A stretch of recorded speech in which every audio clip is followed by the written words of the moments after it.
I'm gonna keep it a $1.50 with all the Isagi lasers out there. You might want to click off this video if you're sensitive to Yoichi harm. Matter of fact, Bastard München fans in general might want to sit this one out because dear god, Itoshi Rin did more than I could say.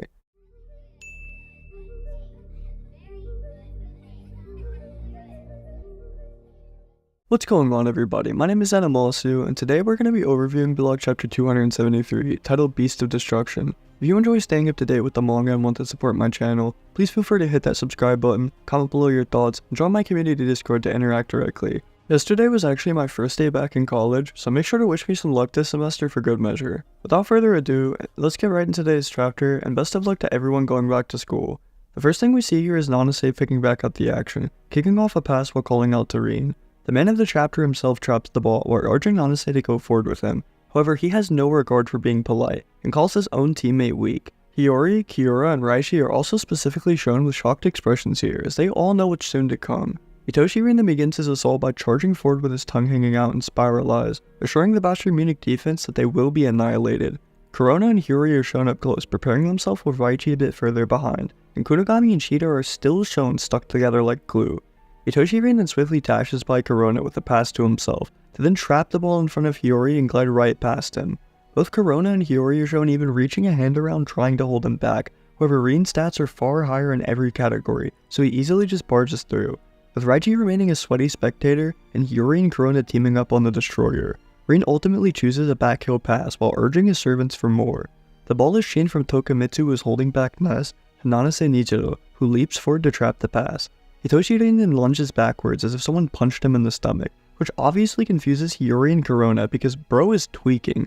He's urging them for more and more as if he's role-playing a movie villain, so he's sadly never beating the mentally ill emo allegations. He's still the GOAT however, and Roulette turns and continues on past the defense, as Nanase glances in his direction and urges him onward. His aura in this panel and overall this entire chapter is super awesome and devious looking, and you haven't even seen the craziest panels yet.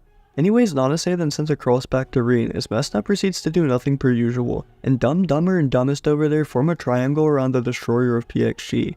I know Rin is just that guy, but goddamn, I am disappointed in Hiyori, Corona, and Raichi's continuous failure in 3v1ing him. The pass then arrives swiftly to Itoshi Rin, who is leaping in the air, leaving Hiyori helplessly behind and watching it all. With the ball further descending in the perfect position for a shot, Corona and Raichi both dive in and slide to form a wall as Kagamaru prepares himself in the net. Stomping his foot down and focusing his gaze though, Rin traps the ball to the surprise of the defense, leaving Corona and Raichi helplessly falling to the ground. This is twice Corona has been embarrassed by Rin to a horrible extent, and I just really hate to see our Shark Boy being done like this. Rin then once again handles Hiyori with a swift roulette turn, and just by looking at Hiyori's face, it's clear he knows that shit is not sweet here. All this time, Itoshi Rin has been setting up to push the absolute limits of a potential goal, and pulling his leg back, Isagi and Kaiser sprint helplessly at his front. The Emperor is shown to be in disbelief at Itoshi Rin's skill level, and Isagi, he straight up admits that he cannot keep up. With this clearly being within Rin's range and the top right net being shown, Itoshi Rin once again refuses to shoot the ball, instead stomping down on it, gritting his teeth. Isagi and Kaiser are both shown with confusion, as he clearly could have scored a goal there, however with Rin cracking his knuckles, he says that they're wrong. With the next panel then showing an apparition of Itoshi's eye at his front, it seems more like he was telling himself that he was wrong. This was not the absolute limit that he could have pushed this goal, so while then cracking his shoulder, he admits that Itoshi Sai would still call it lukewarm. Having more flashbacks of Sai from that night, Rin realizes that scoring this way will not lead to the evolution he so desperately wants. Burning one's life means you'll throw yourself into the strongest target with your strongest self, putting everything on the line. While saying this, he once again backhills a pass, however instead of going to the typical target of Nanase or Tokimitsu, Charles Chevalier actually traps the ball, even being surprised himself to be chosen. With an intense expression, Rin then intimidates the poor child by commanding him to gather all those that can die alongside him. Charles is quite actually getting shivers here, as Karasu and Tokimitsu don't know what the hell's going on.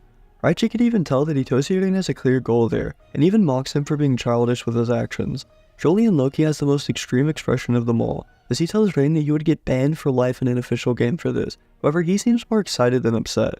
No one agrees with him and even goes as far to call Itoshi Rin the worst kind of egoist. The perspective then changes back to Isagi breaking apart into pieces, as Rin once again rushes forward, and our boy calls him an absolute maniac. Charles seems to lock in alongside Nanase and Raichi, as Isagi continues the monologue how Rin is now the same as in the U20 game. It's actually even beyond that, as Rin now has bigger ambitions than even Isagi can realize, With apparitions of Nagi, Baru, and Kaiser then being shown in his mind, Isagi says that he only really considers a few people true geniuses. The Kurani Toshirin, however, exceeds that all and even his own visions, because for the first time in his life, there's an egoist that even he can't analyze.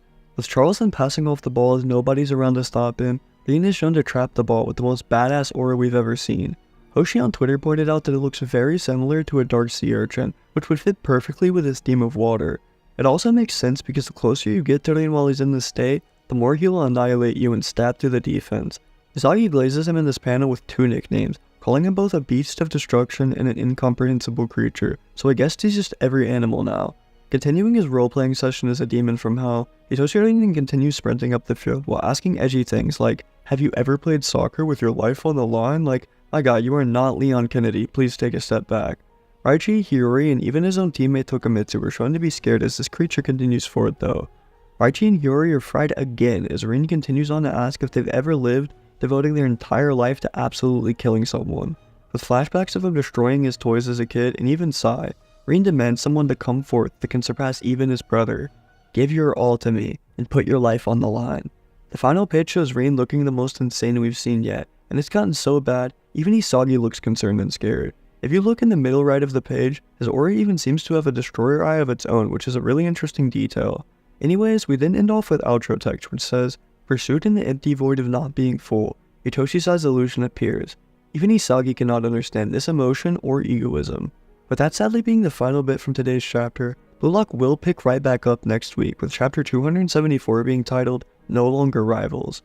Make sure to comment down below what you all think this means, and I personally hope to see Itoshi-Rin and Shido Ryuze forming a chemical reaction. This is clearly copium however, and the more obvious option is that Rin scores a super goal and breaks free from his Isagi and Sai shackles. I believe the next chapter or the one after ends off this volume anyways, so a super goal leading into a celebration would fit properly here.